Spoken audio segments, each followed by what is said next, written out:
All right, Sports Talker Nation. Today we continue with our 2015 NFL review. Today we're going to talk about the Minnesota Vikings. Not a team that a lot of people know or love so much, but I'm a big fan for a lot of reasons, and I think they have a lot of reasons to be hopeful moving forward.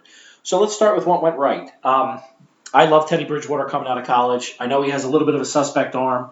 He takes a lot of hits because he's a pretty tough kid, but I love him. I think he can throw enough to make himself dangerous. And if you pair him with somebody like Adrian Peterson, I think they are really a threat to be reckoned with moving forward.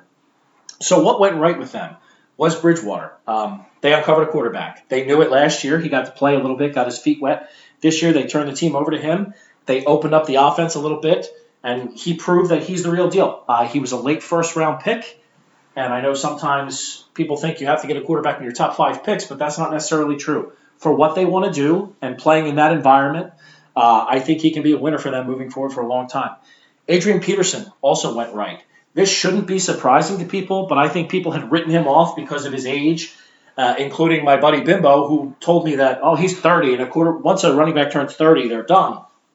Now, what Bimbo, as usual, didn't take into account was not only did he just turn 30, number one, he's inhuman. He came back from knee surgery in 5 months to get 2,000 yards. He doesn't heal like a normal human being. His body doesn't respond.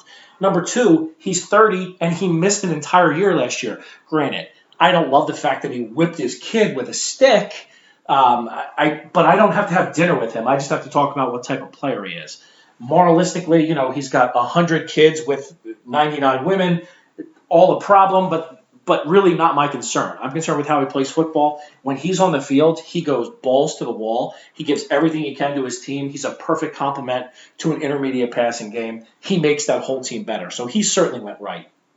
Their coach went right. Zimmer never got the chance to be a head coach for an awful long time. He proved that his formula can work. He believes in tough defense that hits you hard, that can play defense in a passing league, and you run the ball and throw it just enough to keep teams honest. And it worked.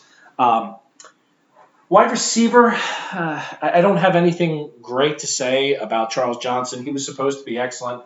I am a big Cordero Patterson fan. I think he has all the talent in the world. I don't know if he's not smart enough or he just is not committed enough to learn the system.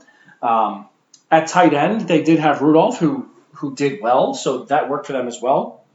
Defensively, they did draft some young corners who went through some growing pains, but they performed real well as well. Linebackers were a little older, did their job. Nothing spectacular, nothing terrible.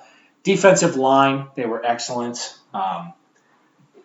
They were just a good, solid all-around team. I mean, other than Adrian Peterson, it's tough to name players on that team unless you watch them regularly, which as a person who has the NFL Direct Ticket, I watched all of their games, or at least a large portion of their games, because I seem to bet on them almost every week.